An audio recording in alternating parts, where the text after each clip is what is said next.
BBC दुनिया में आज देखिए, ईरान ने दी अमेरिका और इजराइल को धमकी। ईरान ने कहा, इजराइल और अमेरिका को नहीं है हमारी सेना की ताकत का अंदाजा और अब हम और तेज करेंगे हमले। इससे पहले ट्रंप ने दी थी ईरान पर हमले कर उसे स्टोन एज में भेजने की धमकी। ट्रंप के बयानों के बीच तेल के दाम में उछाल जारी। जंग ने बढ़ाई एशिया के कई देशों की फिक्र। बढ़ी फ्यूल को लेकर चिंता। बांग्लादेश में कैसे हैं हालात, दिखाएंगे ground report. Booster ignition and lift off. और दिखाएंगे कैसे 4 एस्ट्रोनॉट्स को लेकर 10 दिन की यात्रा पर चांद की ओर रवाना हुआ नासा का मिशन। स्वागत है आपका बीबीसी दुनिया में। मैं हूं सारिका सिंह। ईरान के साथ अमेरिका और इजराइल की जंग खत्म होने का नाम नहीं ले रही। अमेरिकी राष्ट्रपति डोनाल्ड ट्रंप ने कहा है कि अगले 2 से 3 हफ्तों में ईरान पर जोरदार हमले होंगे। इसके जवाब में ईरान ने कहा है कि वो आने वाले दिनों में अपने हमलों का दायरा बढ़ाएगा और उन्हें और जोरदार करेगा। इस बीच ईरान के कराच शहर के पास कुछ घंटे पहले बड़े हमले हुए हैं। बीबीसी को एक सोर्स ने बताया है कि उन्हें अपने घर के ऊपर से जेट्स गुजरने की आवाज सुनाई दी थी। ईरान के मीडिया संस्थानों ने भी कराच में हमलों की खबर दी है और अमेरिका का कहना है कि ईरान को उसके हमलों में भारी नुकसान पहुंचा है। मगर ईरान की सेना के एक प्रवक्ता ने दावा किया है कि अब तक अमेरिका और इजराइल ने जो हमले किए हैं उनमें कोई खास असर नहीं पड़ा है। उन्होंने कहा कि इन देशों को ईरान की सैन्य क्षमता का अंदाजा ही नहीं है। एक ओर तो ये सब हो रहा है, दूसरी ओर स्ट्रेट ऑफ हॉर्मुज को लेकर जर्मनी और कनाडा समेत 40 देशों के विदेश मंत्रियों की बैठक हुई है। इस बैठक में फ्रांस के राष्ट्रपति इमैनुअल मैक्रों ने कहा कि स्ट्रेट ऑफ हॉर्मुज को सैन्य कार्रवाई के जरिए दोबारा खोलना प्रैक्टिकल नहीं है और सिर्फ बमबारी से ईरान के परमाणु कार्यक्रम का हल नहीं निकलेगा। इस बैठक में ब्रिटेन के विदेश मंत्री ने हॉर्मुज में ईरान के हमलों की निंदा की। इससे पहले जंग शुरू होने के बाद देश के नाम पहले संबोधन में अमेरिकी राष्ट्रपति डोनाल्ड ट्रंप ने स्ट्रेट ऑफ हॉर्मुज को दोबारा खोलने को लेकर कोई ठोस तरीका नहीं बताया था। देखिए बीबीसी संवाददाता डेविड विलिस की रिपोर्ट। ईरान के साथ जंग शुरू होने के बाद अपने पहले प्राइम टाइम एड्रेस में राष्ट्रपति ट्रंप ने अमेरिका की बड़ी जीत का दावा करते हुए कहा कि ये युद्ध अब खत्म होने के करीब है। मैं कह सकता हूं कि हम बेहद जल्द अमेरिका के सभी सैन्य लक्ष्यों को पूरा कर लेंगे। अगले 2 से 3 हफ्तों में हम उन पर बहुत जोरदार हमला करेंगे। हम उन्हें वहीं पहुंचा देंगे जहां उन्हें होना चाहिए, यानी स्टोन एज में। इस बीच बातचीत भी जारी है। In the meantime, discussions are ongoing. Iran ने संकेत दिया है कि वो बातचीत के लिए राजी है, लेकिन साथ ही वो जोर देकर कह रहा है कि फिलहाल कोई सीधी बातचीत नहीं हो रही है। ये राष्ट्रपति ट्रंप के उस दावे के उलट है जिसमें उन्होंने कहा था कि ईरान सीज फायर के लिए बेताब है। इस बीच इसराइल और खाड़ी में अमेरिका के सहयोगियों पर ईरान के मिसाइल हमले जारी हैं। वहीं ग्राउंड ऑपरेशन के लिए अमेरिकी सैनिकों की तैनाती के बारे में कोई नई जानकारी नहीं आई है।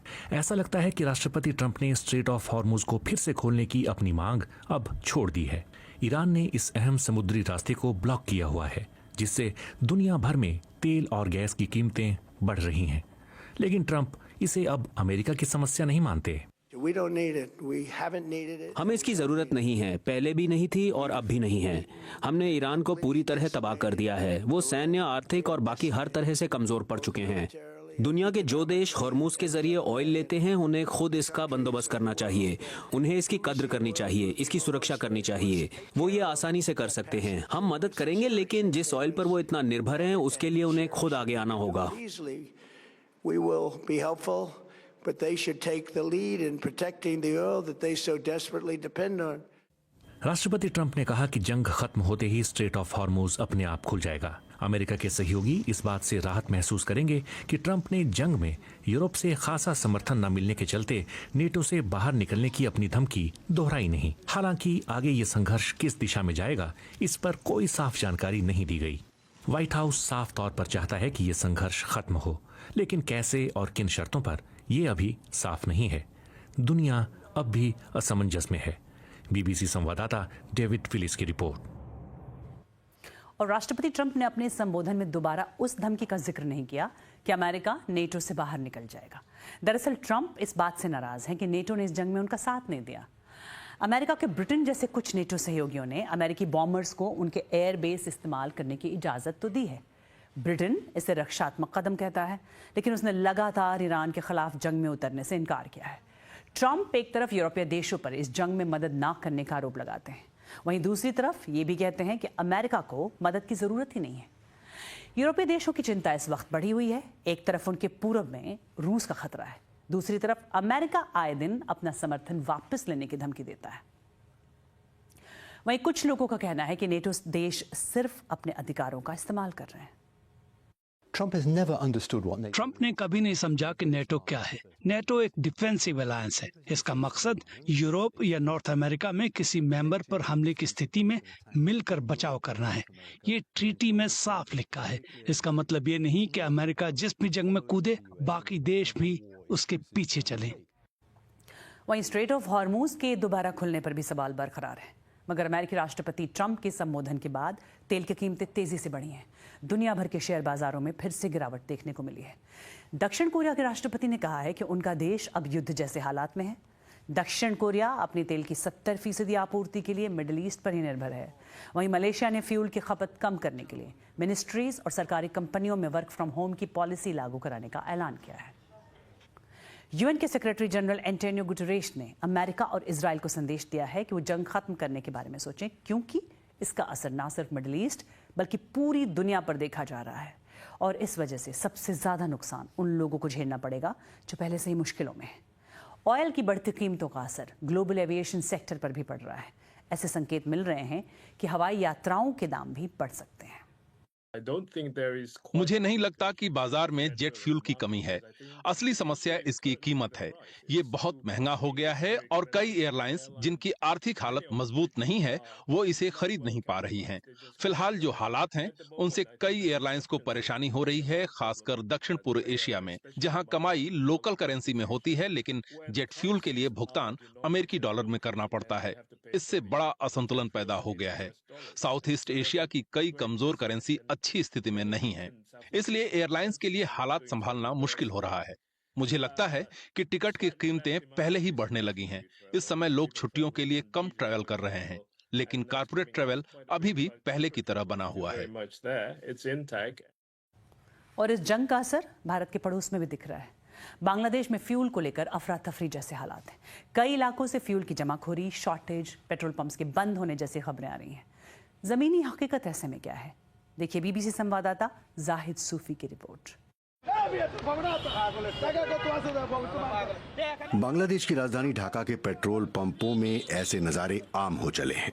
गड़बड़ी की शिकायतें, ग्राहकों की चिंता और लंबा इंतजार अब नॉर्मल हो गया है।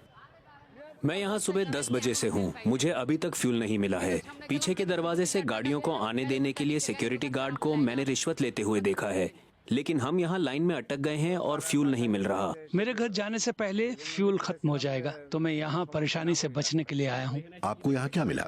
यहाँ ऑक्टेन नहीं है, डीजल मिल रहा है, लेकिन मेरी मोटरसाइकिल डीजल पर चल नहीं सकती। मुझे ऑक्टेन या पेट्रोल चाहिए। मोहम्मद इमरुल हसन ने अभी जहां गाड़ी पार्क की है वहां से पेट्रोल पंप पहुंचने के लिए 3 से 4 मिनट चलना पड़ेगा। कम से कम 2 से ढाई घंटे। ऐसा ही हाल ढाका के लगभग सारे फ्यूल पंप्स पर है। इन पंप्स के आसपास के इलाकों में ट्रैफिक जैम है। फुटपाथ पार्क की गई गाड़ियों के कारण बंद हो गए हैं और लोगों के रोजमर्रा की जिंदगी पर असर पड़ा है। आम लोग फ्यूल के लिए घंटों तक इंतजार करने को मजबूर हैं। मैं ये सोचकर टॉयलेट भी नहीं जा सकता कि मेरी बारी कब आएगी। मैं यहाँ सुबह 5 बजे से हूँ। मेरे एक जानने वाले की कार में फ्यूल खत्म हो गया था, तो हमने इसे पंप तक धक्का दिया। लोगों का फ्यूल लेने में बहुत सारा वक्त बर्बाद हो रहा है। इससे राइड शेयरिंग एप्स में काम करने वालों की आमदनी पर भी असर पड़ रहा है। मुझे दिन में 2 बार फ्यूल लेना पड़ता है, क्योंकि एक बार खरीदने से मेरा काम नहीं चलता। और अगर मैं 2 बार कतार में खड़ा होता हूँ तो इसका मतलब है कि मेरे 4 घंटे बर्बाद हो जाते हैं। मैं इतने में 500 टका कमा सकता था। ये मेरा घर का खर्च चलाने के लिए बहुत अहम है। बड़े पेट्रोल पंपों को रोजाना फ्यूल की सप्लाई हो सकती है, लेकिन मोहाखली के इस छोटे पंप के मालिक का कहना है कि फ्यूल की सप्लाई कम है। हम फ्यूल तब दे पाएंगे जब हमारे पास होगा। इस पंप के मालिक का कहना है कि उन्हें हर दूसरे दिन 4,500 लीटर ऑक्टेन मिलता है, जो कुछ ही घंटों में खत्म हो जाता है। लाइन में खड़े लोग सवालों और चिंताओं में घिरे हुए हैं। सरकार का कहना है कि सप्लाई लायक फ्यूल है, तो फिर लंबी लाइनें क्यों लग रही हैं? फ्यूल की सप्लाई जितनी चाहिए उतनी है, तो फिर लाइनें लंबी क्यों लग रही हैं? और अब बात गजा की। 7 अक्टूबर 2023 को इजराइल पर हमास के हमले के बाद गजा में शुरू हुई जंग के शुरुआती हफ्तों में प्रीमेच्योर यानी वक्त से पहले जन्मे कुछ फलस्तीनी बच्चों को गजा से निकालकर मिस्र ले जाया गया था। ये बच्चे इनक्यूबेटर्स में रखे गए। 29 बच्चों में से थे जो जन्म लेते ही बुरी तरह से बीमार हो गए थे, और अब 2.5 साल बाद रफा क्रॉसिंग के आंशिक रूप से खुलने के बाद इनमें से 8 बच्चों को गजा लाया गया और उनके परिवार वालों से मिलवाया गया। देखिए बीबीसी संवाददाता लूसी विलियमसन की रिपोर्ट। गजा जंग से तर अल-शिफा अस्पताल में भी जिंदगियों को बचाने की लड़ाई चल रही थी। इस जंग के दौरान कई सारे प्रीमेच्योर बेबीज ने जन्म लिया, जिनकी सांसें लगातार घटते जा रहे लाइफ सपोर्ट सिस्टम पर टिकी थीं। बिजली गुल होना किसी बंदूक की गोली से कम जानलेवा न था। इन्हें मैदान जंग से जल्दी निकाला गया। विस्थापन के शोरगुल में इन बच्चों के माँ बाप से संपर्क टूट गया। इनमें से एक बच्ची थी बिसान, जो संदूस अल कुर्द की बेटी थी। महीनों बाद हमें ये खबर सुनने को मिली कि अल-शिफा अस्पताल में प्रीमेच्योर बच्चों की मौत हो गई। मैंने बच्चों की तस्वीरें देखी और अपने बच्चे को ढूंढने की कोशिश की। मैं 1 साल दुखी रही और बस उम्मीद कर रही थी कि काश मेरी बच्ची जिंदा हो। सोमवार यानी 30 मार्च को 8 बच्चे वापस गजा आए। गजा में जारी नाजुक सी सीज फायर के बीच ये छोटी सी जीत है। नासेर अस्पताल में इस बार लोग उत्साहित होकर शोर मचा रहे थे। सीज फायर के 6 महीने बाद भी गजा के मुस्तकबिल का कुछ पता नहीं है। गजा जंग और शांति के बीच फंसा है और अब इसराइल की लेबनान और ईरान में जंग की वजह से गजा पर से ध्यान हटता जा रहा है। लेकिन गजा जंग की वो सीख अब पहले से ज्यादा जरूरी हो गई है कि सेना का इस्तेमाल कर शांति स्थापित करना कितना चुनौतीपूर्ण हो सकता है। बिसान उन बच्चों में से एक हैं जो गजा लौटे हैं। गुलाबी ड्रेस पहने ये बच्ची कभी इंक्यूबेटर में थी। जिंदगी की पहली जंग इसने जीत ली, लेकिन अभी शायद उसे एक और इम्तिहान देना पड़े। बीबीसी संवाददाता लूसी विलियमसन की रिपोर्ट। और अब देखिए दुनिया की कुछ और बड़ी खबरें बीबीसी ग्लोबल राउंडअप में। पाकिस्तान और अफगान तालिबान के बीच अब शांति की कोशिशें होती दिख रही हैं। पाकिस्तान ने पुष्टि की है कि उसके सीनियर अधिकारियों का एक प्रतिनिधिमंडल अफगान तालिबान के प्रतिनिधियों से बात करने चीन पहुंचा था। पिछले 6 महीने में पाकिस्तान और अफगानिस्तान के बीच काफी तनाव बढ़ गया है। दोनों देशों ने एक दूसरे पर हमले किए थे।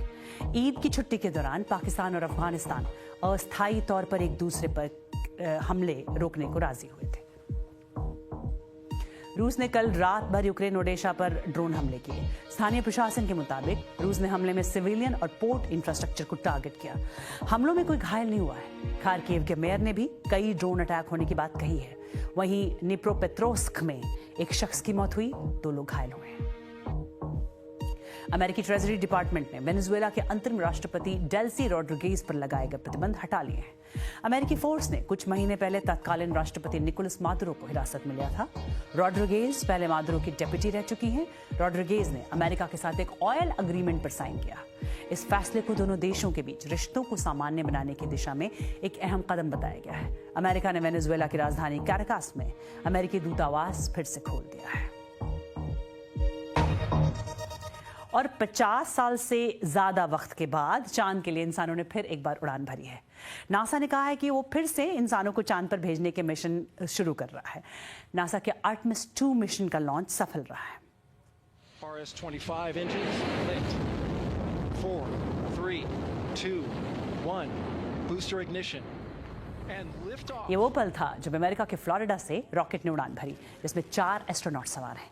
3 अमेरिकी और 1 कनाडाई एस्ट्रोनॉट 10 दिन की यात्रा करेंगे और वो चांद के दूर वाले हिस्से के चारों ओर घूमकर वापस फिर धरती पर लौट जाएंगे। बीबीसी की science editor Rebecca Morel mission के लॉन्चिंग साइट पर मौजूद थी। देखिए उन्होंने क्या देखा।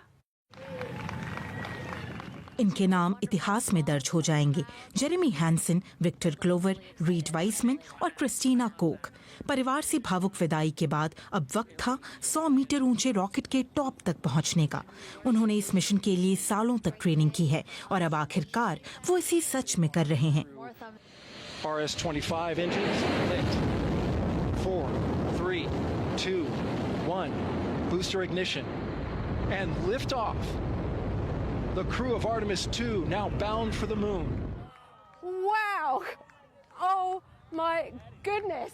ये शानदार है। सिर्फ देखने और सुनने की बात नहीं है। जब रॉकेट उड़ता है तो आप इसकी ताकत अपने शरीर में महसूस कर सकते हैं। ये नासा का अब तक का सबसे ताकतवर रॉकेट है। This is the most powerful rocket that NASA has ever built. Wow. और ऐसा होना भी जरूरी है क्योंकि ये एस्ट्रोनॉट्स को 4.5 लाख किलोमीटर दूर चांद तक ले जा रहा है। Approaching max Q. Stan, we have you loud and clear on Ponce Leon. Have you the same? 1 minute 50 seconds of mission elapsed time. Standing by for main engine throttle down to 85%. Lift off के तुरंत बाद NASA ने mission और crew की स्थिति पर update दिया। वो सेफ है और उनका मनोबल भी ठीक है। जैसे ही हम आर्टेमिस 2 मिशन के अगले फेज में जाएंगे, उनकी सेहत और हालात पर लगातार नजर रखेंगे। 54 साल के छोटे से गैप के बाद नासा फिर से इंसानों को चांद पर भेजने के मिशन पर लौट आया है।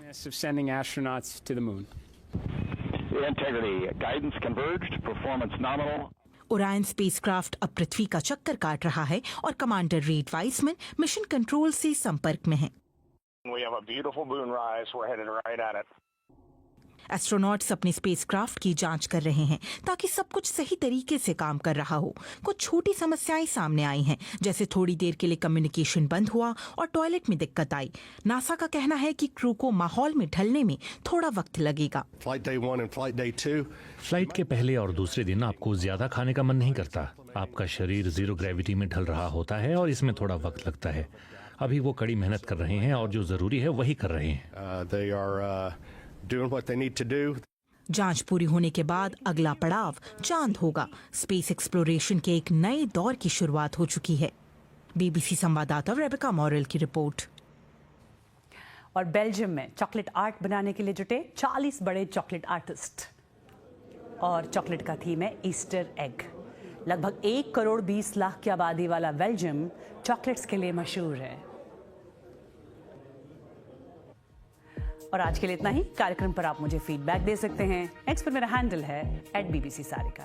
कल रात 10 बजे आपसे फिर मुलाकात होगी BBC हिंदी के YouTube चैनल, Facebook पेज, जियो टीवी और जियो टीवी प्लस पर।